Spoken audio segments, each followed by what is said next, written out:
Halo YouTube, kembali di channel Master Perez. Kali ini saya ada di sebuah event Honda dan dimana di belakang saya itu ada all new BR-V yang prestis dan yang menggunakan Honda Sensing. Dan saya akan membahas 9 daya tarik menurut saya pribadi dan juga membahas beberapa kekurangan dari all new BR-V ini. Yuk lanjut kita membahas dan melihat lebih detail mobil ini.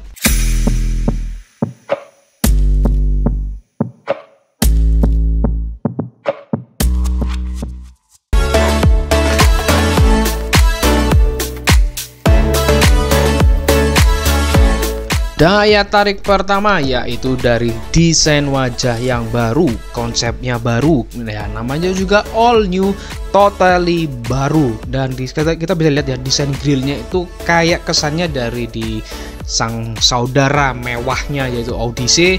Lampu-lampu juga dari saudara-saudaranya konsepnya sama LED-nya. Nanti kita lihat pendarat lampunya. Tapi konsep wajah yang baru ini membuat all new BR-V menjadi lebih segar, lebih kelihatan berbeda dibandingkan model-model sebelumnya yang masih mendapat runtutan dari Honda Brio. Yuk lanjut ke poin selanjutnya. Daya tarik selanjutnya tentunya pada desain lampunya. Wow, udah LED, namun sayangnya lampu sen masih belum LED. Fog lamp udah LED. Kemudian DRL juga LED. Sayangnya kalau seandainya itu tadi lampu sen digabungkan ke DRL ini, wah cantik banget, apalagi model running. High beamnya itu keren untuk LED-nya ya. Dia atas bawah kayak gini. Kalau yang di Veloz kemarin itu kayak separuh-separuh, jadi ada separuh, jadi barnya full, cuman kepakein separuhnya high beam. Ini atas bawah tapi panjang, mungkin pencahayaan bagus. Kemudian lanjut ke bagian belakang, lampu-lampu juga sama. Di lampu sen itu masih sama dengan bohlam. Kemudian yang lainnya udah menggunakan LED kayak gitu ya. Jadi inilah daya tarik yang nomor 2 dari lampu-lampu yang menurut saya udah kece banget guys. So menurut kalian gimana untuk desain baru dari lampu-lampu, baik itu dari lampu depan, lampu belakang? Menurut kalian gimana? Silahkan sampaikan komentar kalian di bawah ya guys. Daya tarik selanjutnya adalah dimensi bodi dan bagian roda-rodanya. Ini mengalami perubahan, kayak ada mekar dikit, memang lebih fresh ya dari dimensi bodi. Kaki-kaki sendiri udah menggunakan ring 17, cuman sayangnya rem belakang menggunakan tromol. Kaki-kaki ini menggunakan dimensi 215/55 ring 17. Depan belakang sama guys. Untuk dimensi panjang 4,490, lebar 1780, tinggi 1685, wheelbase-nya 2700, ground clearance-nya ini yang diutamakan 220 ya. Kemudian di bagian atas ada roof rail, but ini fake, ini bukan besi tapi ini plastik, jadi nggak bisa kalian bawa barang, sayang sekali. Kemudian juga masih ada shark fin antena. Yes, that's good. Inilah kurang lebih untuk dimensi bodinya. Menurut kalian gimana? Karena dimensi ini tingginya udah sama kayak di New Rush juga, cuman lebih tinggi di expander ya. Kemudian ini untuk buttonnya sayang sekali cuman model bukan yang soft touch. Harusnya dia udah ada sedikit kemajuan lah, harusnya pakai soft touch gitu ya, lebih keren, tapi masih menggunakan button. Bagian bawah belakang dengan 4 titik ya, sensor parkir, nice. Oke, kita akan lanjut daya tarik selanjutnya guys. Lanjut ke daya tarik nomor 4 bagi saya pribadi adalah dari sektor dapur pacunya atau engine-nya. Tapi di sini ada sedikit kekurangan menurut saya. Di bagian atas kita bisa lihat memang sudah ada peredam kabinnya, cuman di bagian kap mesinnya ini memang dengan panel tebal ya. Ini nggak dicat. Kenapa nggak dicat? Atau memang nanti versi produksi masalahnya, atau nanti yang udah di 2022 udah dicat, saya nggak tahu. Untuk engine-nya sendiri dia menggunakan 1500 cc atau 1498, 4 silinder DOHC sekarang ya. iVTEC tenaganya 121 PS atau 119 horsepower, torsi 145 Nm, transmisi CVT yang disalurkan ke penggerak depan guys. Ya ini engine yang lumayan oke di kelasnya dibandingkan rival-rivalnya. Bisa dibilang all new BR-V yang saat ini memiliki tenaga yang paling gede di kelasnya guys. Menurut kalian gimana untuk performa? Bakalan lebih jos gandos ini tenaganya. Kemudian daya tarik nomor 5 bagi saya pribadi adalah di bagian ruang bagasinya. Namun di sini juga ada kelemahannya menurut saya. Ini tinggi banget, kalian memang dibikin posisi seperti ini ada 2 step, ternyata kalau dibikin step atas itu bisa dibikin menjadi rata lantai. Tapi kalau menurut kalian space-nya masih kurang, ini bisa diturunin guys. Jadi kalau misalnya turunin itu bisa muat lebih banyak barang, tapi ada gundukannya ya. Mungkin ini bawa barang yang lebih agar nggak jatuh ya, misalkan kayak gitu. Kemudian kita akan lanjut lagi, kelebihannya adalah di bagian belakang sudah ada untuk power outletnya. Jadi untuk penumpang belakang atau ada perlengkapan gadget atau device yang memerlukan charging itu bisa dilakukan di bagian belakang. Kekurangannya menurut saya memang untuk rata lantai itu bagus, oke, tapi di sini menurut saya kekurangannya adalah ada gap di bagian antara jok tengah dan jok belakang. Menurut kalian gimana guys?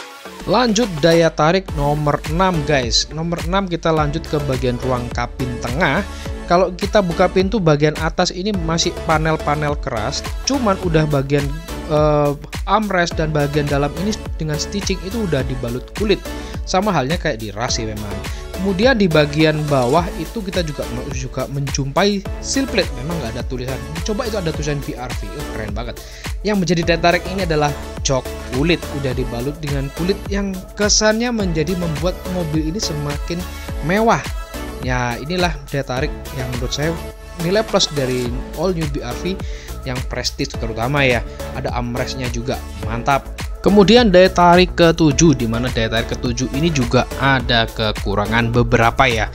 Ini sayangnya kalau misalkan kita posisi maju di bagian bangku tengah itu dilipatnya nggak bisa terlipat. Memang meskipun udah one touch tumble belum kayak gini ya, itu enak banget. Cuman kita cobain posisi duduk di belakang ini seperti apa. Misalkan kondisi bangku ini saya nanti mundurin lagi ya, ini kan posisi udah paling mundur.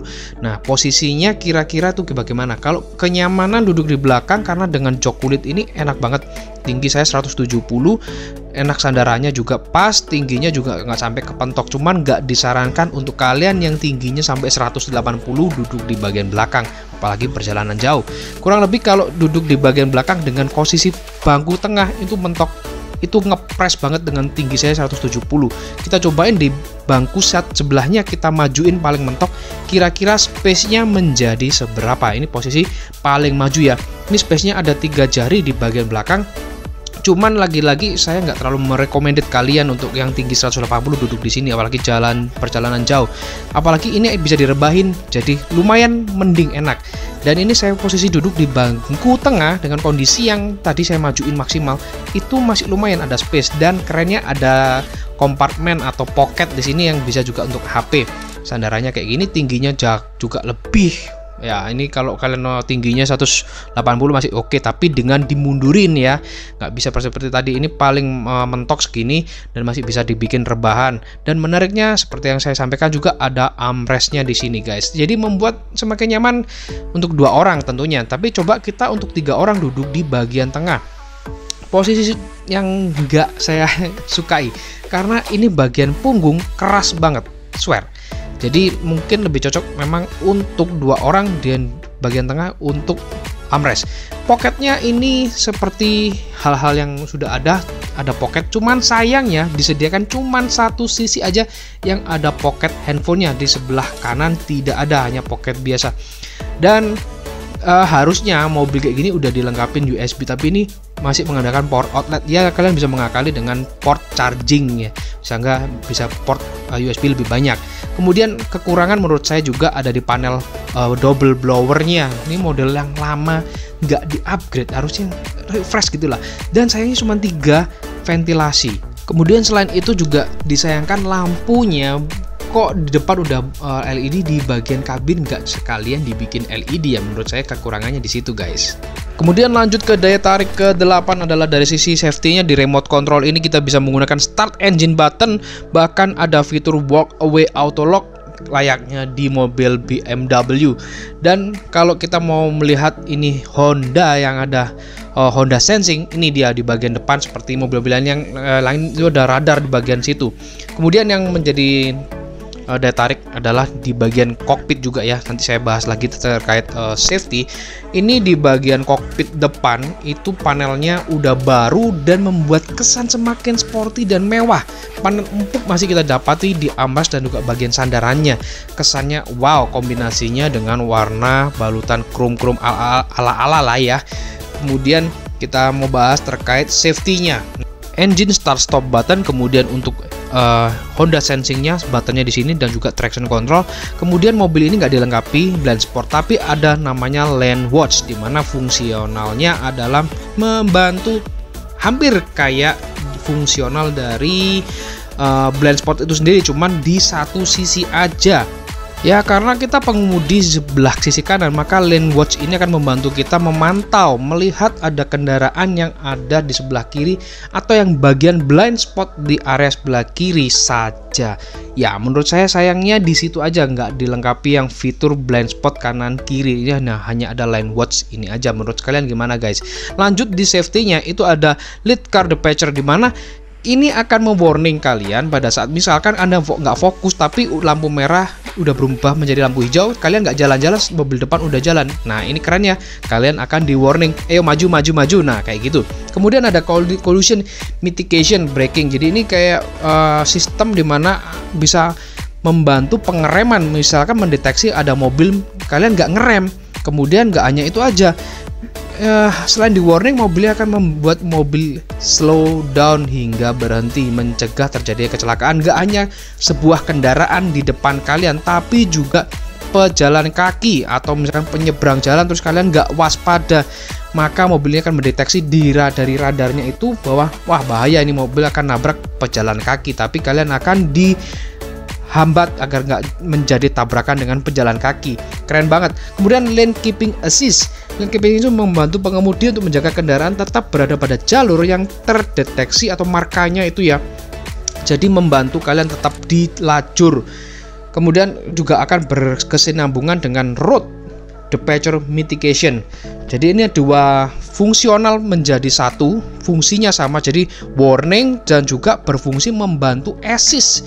Jadi kalian nanti akan merasakan sensasi di bagian setir itu, misalkan ngantuk. Nah, ini misalkan ngantuk keluar jalur dari marka jalan, itu setirnya akan bergetar membangun, bangun, kalian keluar jalur. Ilustrasinya kurang lebih kayak gitu. Jadi mobil ini safety-nya lumayan oke di kelasnya, halnya sama kayak di all new Veloz kemarin juga ada juga. Cuman yang di all new Veloz nggak ada yang satu ini, yaitu adaptive cruise control. Ini harusnya ada, dibenamkan di all new Veloz. Kalau ini enaknya kalian ya di kota-kota kalian bisa pergunakan, cuman di all new BRV ini nggak membuat misalkan berhenti ya, itu berhenti sampai 0 itu nggak bisa. Jadi hanya ada batasan limitationnya, dimana melambat hanya mungkin 40-20 km kalian harus warning ya, maksudnya dalam artian waspada. Kalian harus melakukan pengereman, sebab di all new BRV ini nggak bisa sampai adaptive cruise controlnya itu benar-benar berhenti sampai 0. Jadi kalau kemacetan tetap Anda harus melakukan pengereman secara manual. Contohnya seperti kalian lihat di sini, itu mungkin masih bisa kalian dapati di all new CR-V ataupun juga Odyssey ya guys. Selanjutnya itu adalah auto high beam, dimana ini juga dilengkapi dari radarnya itu akan mendeteksi misalkan jalanan kosong, maka high beamnya nyala, ada mobil berlawanan, high beamnya otomatis off lagi. Jadi untuk membantu perjalanan jauh, kondisi malam, perlu penerangan ekstra, maka auto high beam ini sangat berfungsi. Lagi-lagi untuk safety guide. Daya tarik ke-9 atau terakhir adalah di bagian desain dashboard atau layoutnya yang baru, menurut saya keren banget. Sekaligus saya mau menambahkan juga sistem safety yang belum saya sebutkan di mobil ini. Dashboardnya itu desain baru, ada panel empuk tapi panel keras di atas, tapi layoutnya ini lebih segar, lebih kelihatan mewah, menurut saya begitu. Dan untuk safety yang belum saya sebutkan adalah dari sisi airbagnya guys, itu ada 6 titik ya, sama halnya kayak di Toyota Rush sebelumnya udah 6 titik. Hill start assist juga ada guys, jadi ya lumayan lengkap. Kemudian kalau kalian mau melihat ini safety-nya di airbag samping tuh, kalau di mobil itu di bagian pilarnya itu ya ada tulisan SRS airbag. Nah, itu sampai belakang untuk pilarnya. Kurang lebih kayak gini layout desainnya, saya suka banget dengan konsep yang baru ini, jadi kelihatan lebih mewah dan sporty. Dan head unit baru, kemudian panel AC juga digital. Ini juga menambah kesan yang lebih segar. Kemudian di bagian bawah kita bisa menjumpai untuk port power outlet, dan juga ini dilengkapi Apple CarPlay dan Android Auto. Ini untuk portnya ya, masih menggunakan kabel, belum wireless. Dan untuk charging belum dilengkapi wireless charging seperti di all new Veloz, nggak ada. Ini untuk cup holder. Kemudian CVT transmisinya itu juga belum ada model Taptronic atau pindah ke manualnya, belum ada. Minusnya lagi juga dari bagian sisi rem tangan masih ada, belum menggunakan rem elektrik, sehingga makanya desainnya dibikin seperti ini. Untuk armrestnya ada lekukan cekungan dimana untuk memudahkan kalian nggak lecet ya, misalkan kalian memainkan tuas transmisi. Dari boxnya ini pun juga nggak ada port lagi, jadi kompartemennya cukup kecil ya. Itu sih menurut saya nilai tambahan lagi. Kemudian nilai plusnya lagi, kalau ini kekurangan, bukan nilai plus. Nilai plusnya adalah dari sisi safety tadi yang saya sudah sebutkan. Ini adalah radar boxnya di sini. Yang menjadi daya tarik lagi adalah di bagian vanity mirror ada sunroof di bagian sun visor ada vanity mirror yang udah dilengkapi lampunya guys, kanan kiri ada.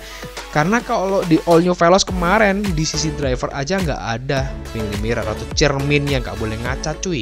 Kemudian saya mau bahas dari kekurangan dan kelebihan. Steering switch, ini panah-panah steering, steeringnya ini enak banget, desain baru juga ya, jadi dipegang tuh enak, genggamannya enak. Cuman ini setir hanya tilt, teleskopiknya gak ada.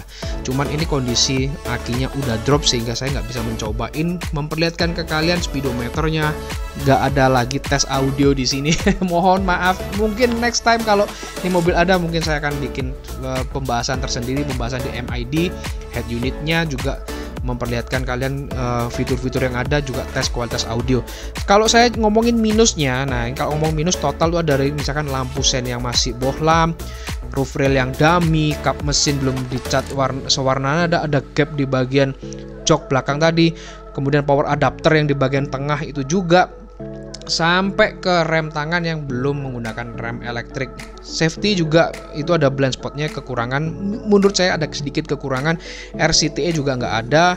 But overall mobil ini jauh lebih enak dan lebih unggul dibandingkan kompetitor yang ada. So ini menjadi ya pertimbangan kalian untuk memilih. Tapi sayangnya mobil ini banyak bisa kalian dapatkan tahun depan guys. So menurut kalian gimana untuk all new BR-V yang prestige ya, yang HS ya. Oke, sampai jumpa di video-video selanjutnya terkait otomotif maupun gadget. Silakan yang belum subscribe, silakan subscribe. Sampai jumpa and bye bye guys.